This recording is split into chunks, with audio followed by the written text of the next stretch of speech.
Good morning. Welcome to this first week of Unwrapping Christmas. I can tell you from the stage right now that our ushers had a problem fitting everybody in this morning. So that is an awesome problem to have this morning. I'm glad everybody's here. Yeah. Today, we're going to start with this whole Christmas thing. I don't know, how many people, I just got a curiosity, how many people put up their Christmas tree before November? Like it was in October. Do we have anybody out there? Okay, we don't have any freaks. Okay. Men got destroyed. We were going to laugh and make fun of you, so maybe that's why you didn't raise your hand. So how many people just did it sometime before Thanksgiving? Did somebody get that up? I know, yep, there we go.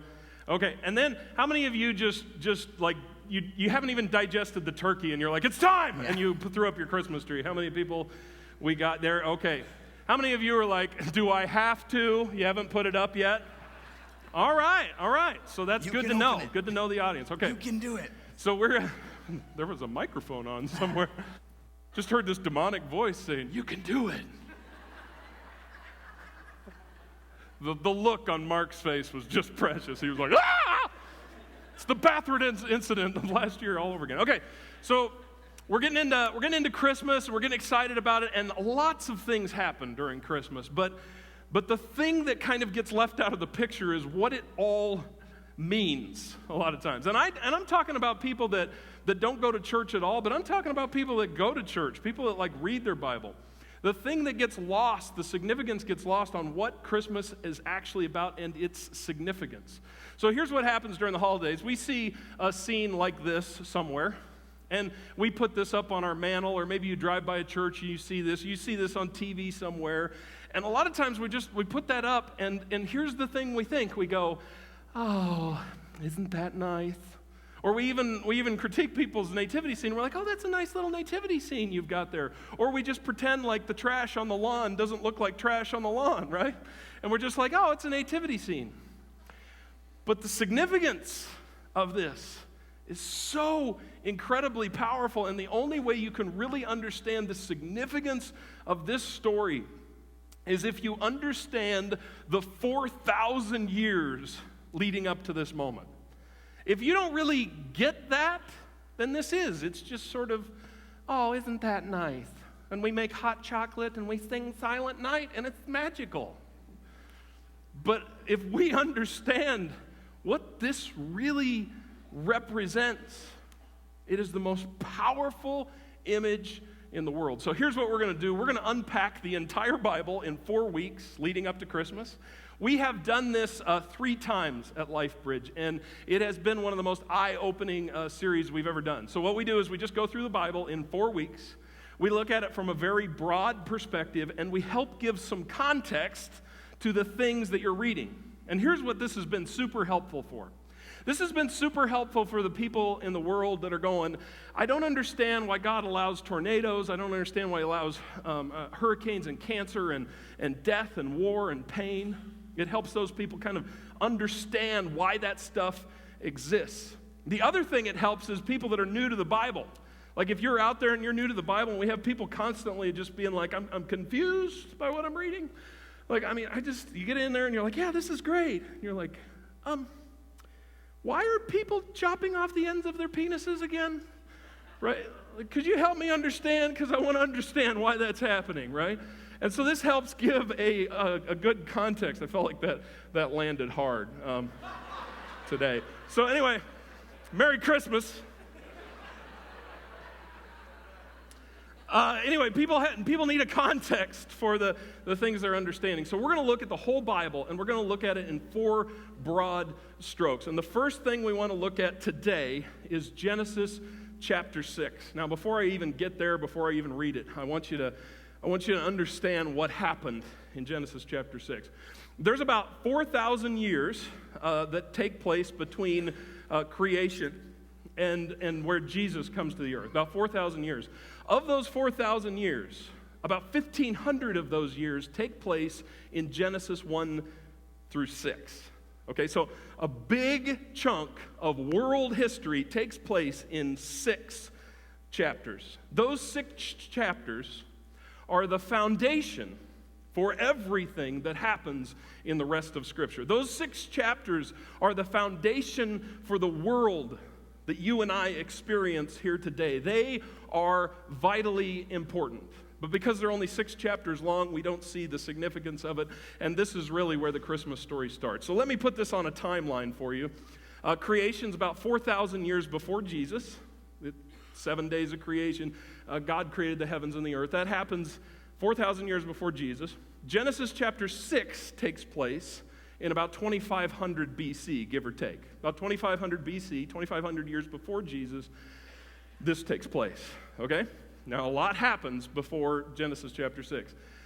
At the very beginning of creation, God creates everything that there is, and you know the story of Adam and Eve, probably.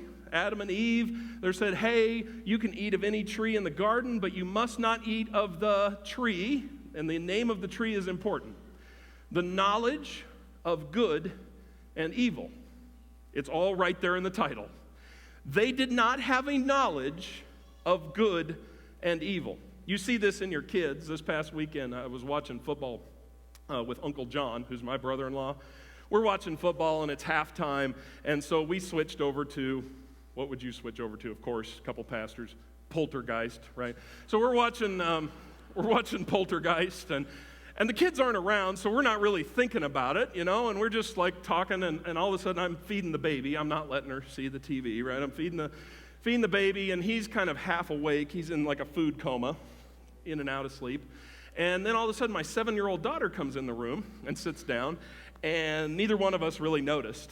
And she watched like 5 minutes of Poltergeist, and then I just kind of look over at her, and she's going, and all of a sudden, there's this, and you watch that happen with your kids, you see little bit by little bit their innocence go away, and they learn more about life and evil and everything, and the more they learn, the more they begin to struggle, and that's what we watch our kids do, and this is where Adam and Eve were. They had never seen Poltergeist, okay? They didn't know what it was. They were standing around naked and didn't even realize that they were naked, okay? It was like the Grammy Awards or something. So the knowledge of good and evil, they didn't even know that. There was an innocence that took place. And after they came to this tree, and God said, hey, there's just any tree you want, except for this one. What tree did they find themselves standing under? The knowledge of good and evil, and they were tempted. It looked good to them. And then just with a little push, the snake comes into the picture, the serpent, and says, hey, go ahead and do it. You're not going to die. So they go ahead and they give in to temptation. The woman grabs it, hands it to the man, and they both partake. And then all of a sudden, they have this knowledge. They realize that they're naked. They realize what evil is. They understand the concept of rebelling against God. They understand the concept of what it is to be truly evil. That is a knowledge that you and I are armed with. In other words, Adam and Eve became like you and me. They became like us. They understand the knowledge of good and evil. Now, God didn't do much initially. Here's what he did, just 3 things. He cursed the serpent. He said, you're going to crawl on your belly. He cursed the woman. He says, you're going to have pain in childbearing. Thank you, Eve, right? And he cursed the man, and he said, you are going to work by the sweat of your brow. There's going to be thorns and thistles, and work is going to be very difficult for you. Now, that are the 3 curses. Other than that, God didn't really do anything else. He left them kind of alone. He says, okay, you've got the knowledge of good and evil. Let's see where that goes. Now, when I say that, I don't think that God didn't know what was going to happen, right? God needs to understand. God needs to let things play out, even though he knows what's going to happen. But just for instance, I knew yesterday Ohio State was going to beat Michigan. I knew that before the game even started. But they still needed to play the game, right? So everybody else could know. Am I right? Did I just become the least popular person in Michigan? Okay. Just playing, guys. So anyway, sometimes you need to let things play out. God lets this play out, and he gives them freedom. For 1,500 years, he says, okay, you have the knowledge of good and evil. Let's see where you go with that. Let's see what happens. And I want to explain what I mean. Nothing else does God really intervene with. What I mean is there's no law, there's no Moses, there's no 10 Commandments, there's no prophets, really. There's no punishment, really, for the things that go on. God just gives them freedom. And on top of that, they're living in like this utopia-type world. People are living to be like 900 years old, and that's just sort of the norm. There isn't, as far as we know, there isn't really cancer. There isn't hurricanes, there aren't tornadoes. There's not all this bad stuff that you guys and I experience in the world. He gives them freedom from these curses, and he gives them freedom to just kind of make their own decisions. And he watches to see what happens. You ever do this with your kids? I do that with my kids. About the time, my 16-year-old son, he's 16 now, he was about 9 years old, and I started feeling like, hey, I need to start giving him more freedom, right? Because he came to me one day and he said, hey, can I have 2 Pop-Tarts? And I was like, man, you're 9 years old. You should be able to pick how many Pop-Tarts you have. So I started to feel that, and so we just made a really bad parenting decision. We decided to give him a bunch of freedom all at once. So we said, hey, we just want you to have more freedom. We want you to make good choices.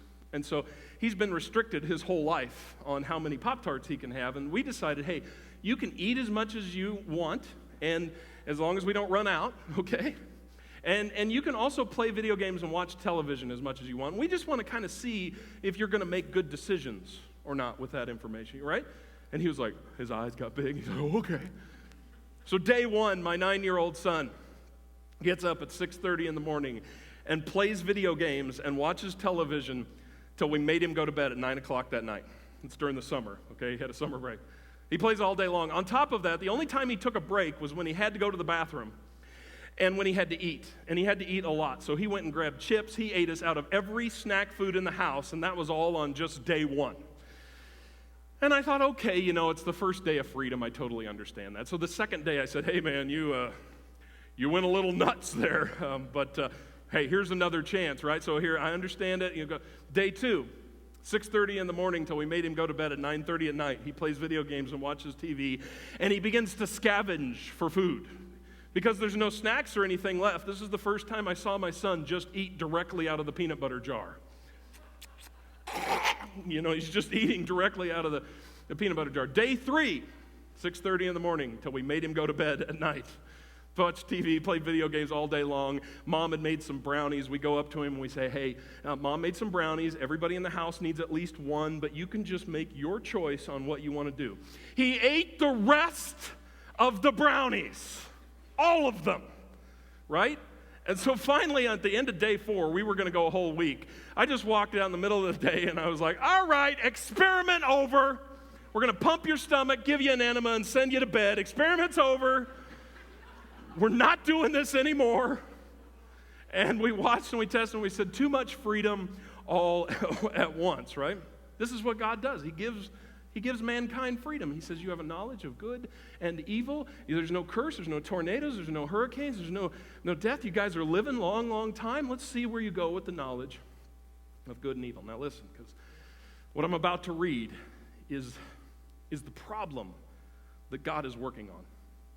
Everything else that God does in Scripture is based on this problem that ends at the end of this period of time of 1,500 years. Genesis chapter 6, verse 5. The Lord saw how great the wickedness of the human race had become on the earth, and that every inclination of the thoughts of the human heart was only evil all the time. That is what we as people do with freedom. I don't want to get political. This is not a political statement. I am neither making a liberal nor a conservative political statement. I don't have a candidate in mind. I'm just telling you something. Our country is based on something that won't work. It is based on freedom being the ultimate ideal. And this is where freedom leads. If we are all given absolute freedom for freedom's sake, what will we do with it? This. God can prove it to you. He can show it to you. The foundation of the rest of Scripture is based on letting you know that for sure. This is the problem that God is working on. It continues on. The Lord regretted that he had made human beings on the earth, and his heart was deeply troubled. He regretted. Isn't that an interesting word for God, because he knows everything that happens beforehand? How can God regret something? See, I think you can regret things that you knew were going to happen. This is just a small point. This Thanksgiving dinner, how many people in here knew that they were going to overeat? Go ahead and raise your hand. I said, be honest in church, people. How many people knew you're going to raise your hand? Yeah, you were going to overeat. How many people at about 4 o'clock in the afternoon, or whenever you got done with second rounds of pie, did you regret it? You knew you were going to do it, but you regretted it. God did this. He made humanity. It all played out. He knew how it was going to play out, but at the end of the day, that doesn't leave him without remorse, without regret. So the Lord said, I will wipe from the face of the earth the human race I have created, and with them the animals, the birds, the creatures that move along the ground, for I regret that I have made them. And I'll tell you what, I can sometimes get in God's head. You ever watch the news? Doesn't matter if it's global or local, right? Got ISIS, you got the craziness happening over there. You see people being beheaded and tortured and raped, and the way they treat people that are just lesser than in their eyes, whether they be somebody of a different religion, nationality, or just that they might be women. You see the way they treat them. And I kind of get it. I go, yeah, God, I'm kind of regret that you made us too. I do. Local news. How many times on the local news, as if it's just kind of normal, this man broke into somebody's house and raped somebody. And I go, yeah, I kind of regret that you made the human race as well. I get regret. That's something that I didn't expect that would happen when I was a pastor. I don't know why, I just wasn't paying attention, is that people would come and tell me all of the horrible things that they had done and all the horrible things that other people had done to them. And I get it, and I understand it, but when I was a young man and I was early 20s and people were just coming and telling me what the person in their life was supposed to do who was supposed to protect them, and they molested them, I go, man, I regret that you've made the human race. Listen, that's the problem that God's working on. But we're not doing that as people, as human beings. That's not the problem we're working on. We're trying to be smarter and happier and healthier. That's what you and I are trying to do. We're trying to figure out, how do we be smarter and happier and healthier? And we view people as basically good. That's what we like to do. We like to accentuate the goodness of people, and we're like, well, I believe all people are basically good, and God just wants us to be better. No. God was there in Genesis chapter 6. God knows what's in the human heart. And that is the problem that God is working on. He wants to completely change you. He doesn't want to take what's good and make it better. Here's God's regret. Okay, here's the regret God has. Everyone he created makes evil decisions with dire consequences. Everyone that he created makes evil decisions. You make evil decisions, right? And we can talk about the ones that you know were evil decisions, right? We can talk about that, the time you lied, or that thing that you said to somebody, or that sexual act that you participated in, or whatever. We can talk about the decisions that you already know are evil, but you know what really hits it home for me is when we start talking about the good decisions we make and why we did them. Like, even our good decisions, like a lot of times we're like, yeah, I'm really going to take care and love my spouse. Why do we do that? Just because we're completely selfless human beings, right? Not always. No, we take care and love our spouse. Why? So they will take care and love us back, right? Come on, you ever rub your wife's feet because you wanted her to make a pie? Or maybe it's the other way around, I don't know. You ever do something, and this is the act of good. You go to the homeless mission and you want to help. But you want to make sure that everybody knows that you were there and that you helped and that you sacrificed.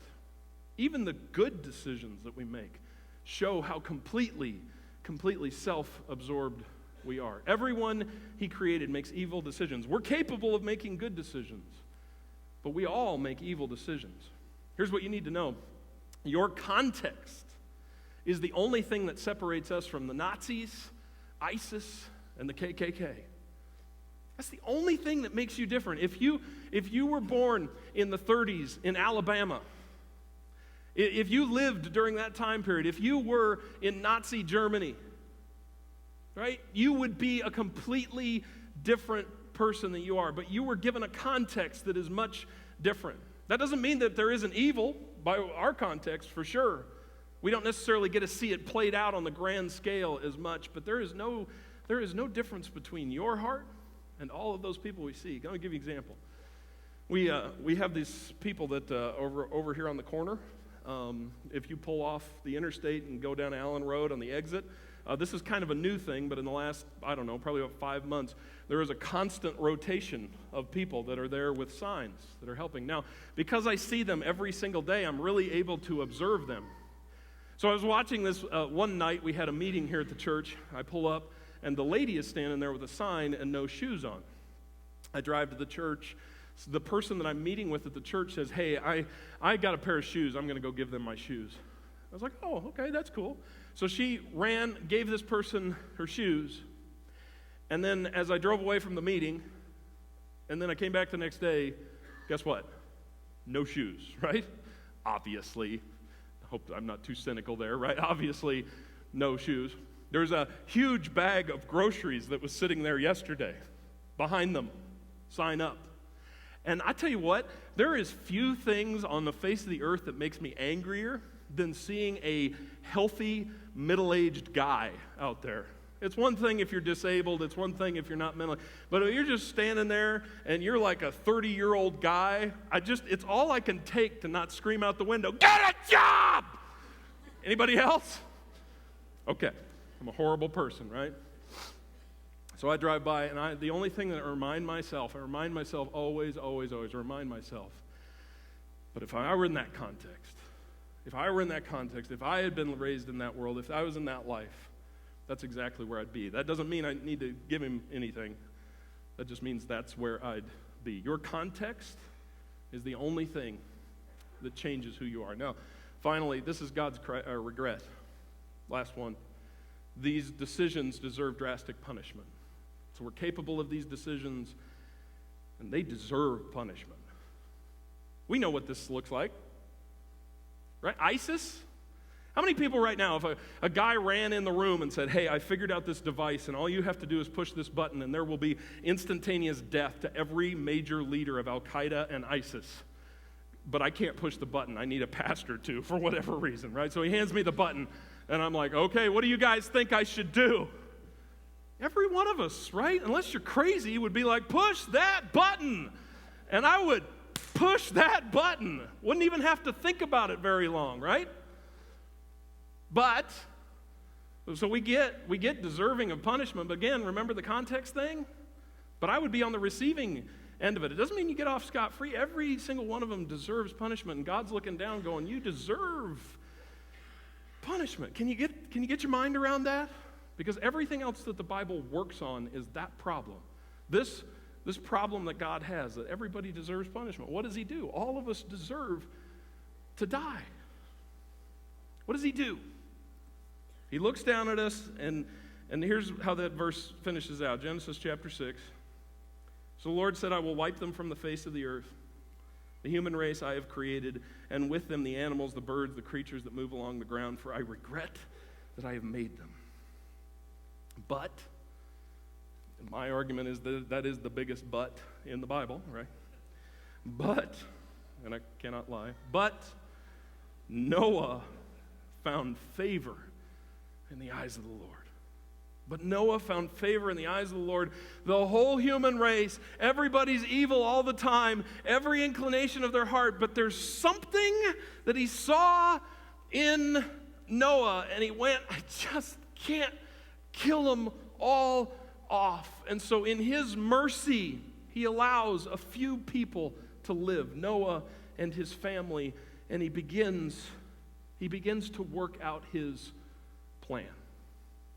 Now, if we really want to get our minds around what God's doing in Scripture, we have to get that.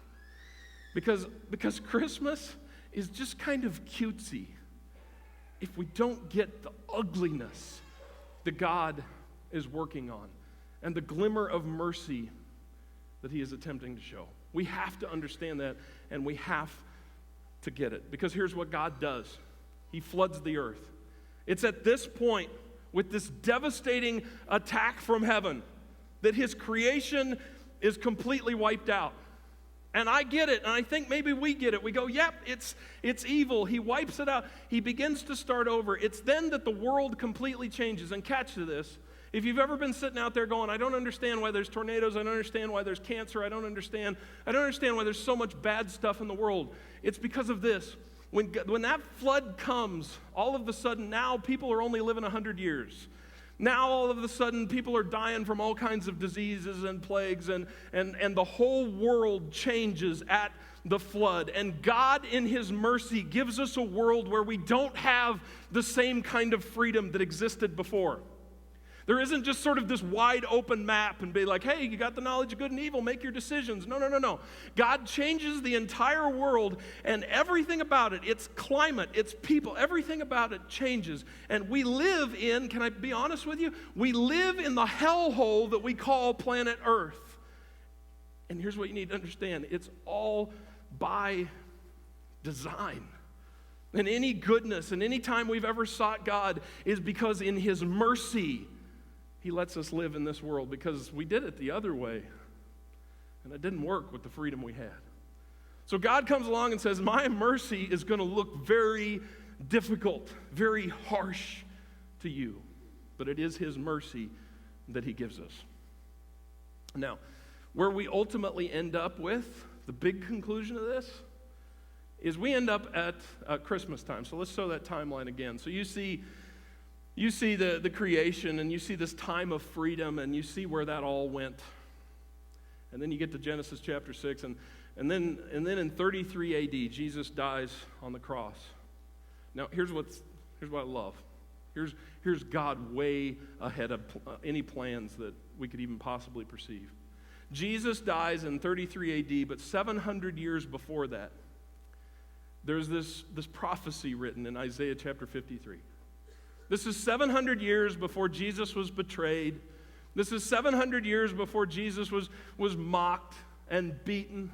This is 700 years before he was crucified, and our sin, our ugliness, our shame was put on him. 700 years before that, in Isaiah 53, it simply says this. He, talking about Jesus, he grew up before him like a tender shoot and like a root out of dry ground. He had no beauty or majesty to attract us to him, nothing in his appearance that we should desire him. He was despised and rejected by mankind, a man of suffering and familiar with pain.